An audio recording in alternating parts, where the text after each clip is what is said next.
गरीब मायका। मोहिनी के 3 बेटे थे। पति खूब अच्छा कमाता और बड़े घर के ऐश सब था मोहिनी के जीवन में। लेकिन एक चीज जो नहीं थी वो थी सुकून। मेरी बहन और मेरा भाई दोनों गरीब, लेकिन मैं मेरे पास तो नोट की बरसात है।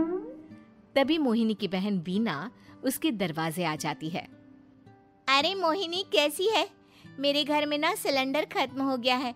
तेरे पास तो इतने पैसे हैं, भरवा देना मेरा सिलेंडर। पैसे जैसे ही आ जाएंगे मैं दे दूंगी। तभी मोहिनी का पति राकेश आ जाता है।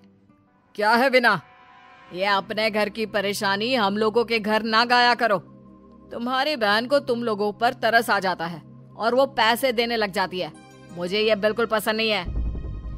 ओ जीजा जी, नहीं, मैं तो वो बस अच्छा मैं चलती हूँ।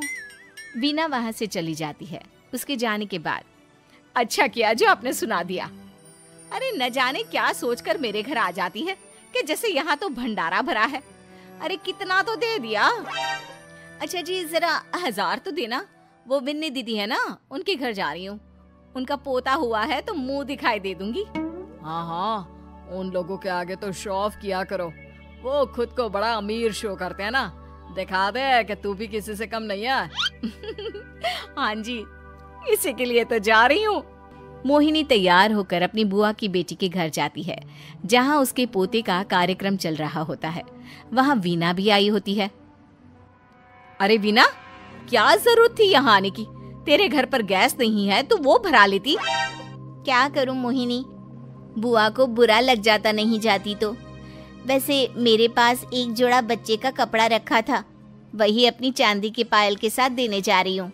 घर पर गैस थी नहीं, सोचा परिवार यहीं खाना खा लेगा, बाकी सुबह का सुबह देखा जाएगा। मोहिनी को बहन पर दया आ जाती है। वो पर्स से 1000 रुपए निकाल कर दे देती है। ले वीना, लेकिन पैसे वापस कर देना, तेरे जीजाजी हिसाब लेते हैं। मोहिनी भी क्या करती, गरीबी में बहन का सहारा ही उसके जीवन जीने का आधार था।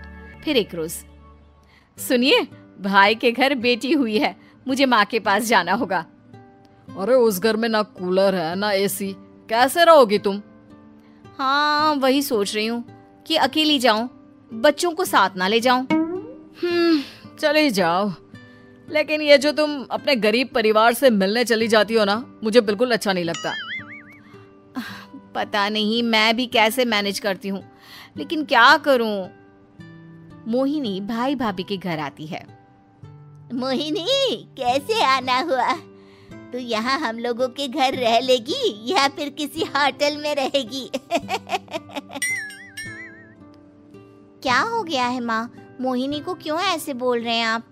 अरे तू नहीं जानती अपनी ननद को, पैसे वाली है ना, तो ऐड कुछ ज्यादा ही है। मोहिनी को माँ की बात का बुरा नहीं लगता है, क्योंकि उसे पता ही नहीं चलता कि माँ उसे जली कटी सुना रही है। वो भाभी की बच्ची के साथ लेन देन करती है और वहाँ से चली जाती है। उसके जाने के बाद, माँ क्यों आप मोहिनी को इतनी सारी बातें सुनाती हो? भाई का बेटा बोल पड़ता है। माँ, क्योंकि दादी जानती है कि बुआ के अंदर घमंड है।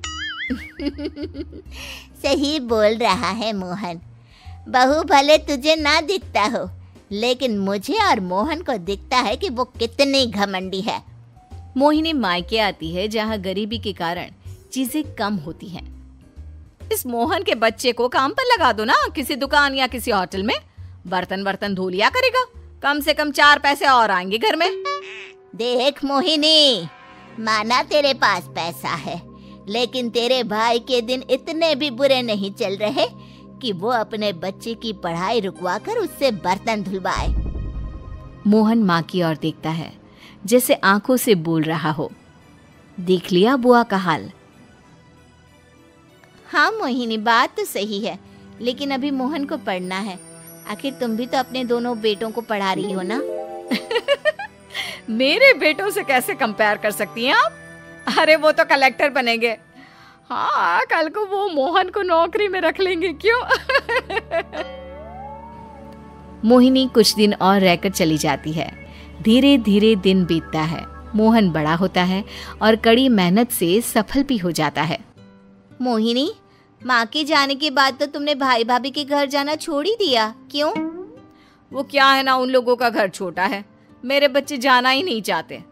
पर तुझे क्यों अचानक मायके की बात याद आ गई? यार, मेरा तो मायका है, भाई भाभी है, मेरा तो आना जाना लगा ही रहता है। हाँ, क्योंकि तुझे आदत है ना ऐसे छोटे से घर में और कम पैसे में रहने की। वैसे क्या खबर है आजकल मायके की अपने? अब वो घर छोटा और कम पैसे का नहीं रहा, क्योंकि मोहन तो बहुत बड़ा आदमी बन गया है। फिर क्या? मोहिनी भाभी को फोन करती है। मोहन किसी बड़ी कंपनी का मैनेजर हो गया है क्या भाभी? क्या ये सच है? हाँ मोहिनी दीदी, अब तो हम लोगों के गरीबी के दिन कट गए। आपके भाई ने कोई अच्छे कर्म किए होंगे जो हम लोगों का बेटा इतना अच्छा कमा रहा है। देख लो भाभी, पहले भी आपने कई गलतियां की थी, आप थोड़ा संभल कर चलना। भाभी को मोहिनी की बात समझ में नहीं आती कि वो क्या कहना चाहती है। फिर एक दिन वीना मोहिनी से कहती है, मोहिनी, हमारा भतीजा मोहन अच्छा कमा रहा है, क्यों ना मैं अपने बेटे की नौकरी के लिए उससे बात करूं? अरे बुआ का बेटा है, ये सोचकर मदद तो करेगा ना? हाँ हाँ, क्यों नहीं करेगा, उसके बुरे दिन में तो हम भी खड़े थे। मोहन को वीना फोन करती है और अपने बेटे की मदद करने की बात करती है। हाँ हाँ बुआ, क्यों नहीं, आप सिद्धार्थ को भेज दें, मैं अपनी ही कंपनी में उसकी नौकरी करवा देता हूँ। दिन बीतते हैं, अब वीना के हालात भी अच्छे हो जाते हैं। क्या बात है वीना, तूने भी कार ले ली, वो भी इतनी अच्छी? हाँ मोहिनी, अपने भतीजे के कारण तो हम लोगों के दिन अच्छे हो गए। उसने सिद्धार्थ की नौकरी लगवा दी है, वो भी शानदार। ठीक है, लेकिन पैसे ख्याल से खर्च करना। वो क्या है ना, पैसे आने आसान है लेकिन संभालने मुश्किल। मोहिनी घर पर अपने पति से बात करती है। देखो ना, सबके पास पैसे हैं, एक वक्त था जब मैं ही अमीर हुआ करती थी। लगता है कि ज्यादा दिन नहीं रह पाओगी, मेरी नौकरी को कुछ साल ही बचे हैं और तुम्हारे दोनों लड़के निकम्मे हैं, उन लोगों को बोलो ना कि नौकरी करे। तभी वहां मोहिनी के बेटे भी आ जाते हैं। अरे हमें क्या मोहन समझा है जो दिन रात गधे की तरह काम करते रहे? खैर, दिन फिरते हैं और मोहिनी के पति की नौकरी भी खत्म हो जाती है। मोहिनी क्या करे, थोड़े से पैसे में गुजारा नहीं हो रहा है। तो क्या करे, मेरी समझ में कुछ नहीं आ रहा। मोहन को बोलो ना कि वो इन दोनों के लिए नौकरी देखे, जैसे सिद्धार्थ के लिए नौकरी देखी है। मोहिनी क्या कहती, उसे अपने वो दिन याद आ जाते हैं जब उसने भाभी से मोहन को नौकर बनने की सलाह दी थी। क्या हो गया, क्या सोच रही हो मोहिनी? यही कि वक्त कभी भी किसी का भी पलट सकता है, ऊपर वाले से डर कर रहना चाहिए।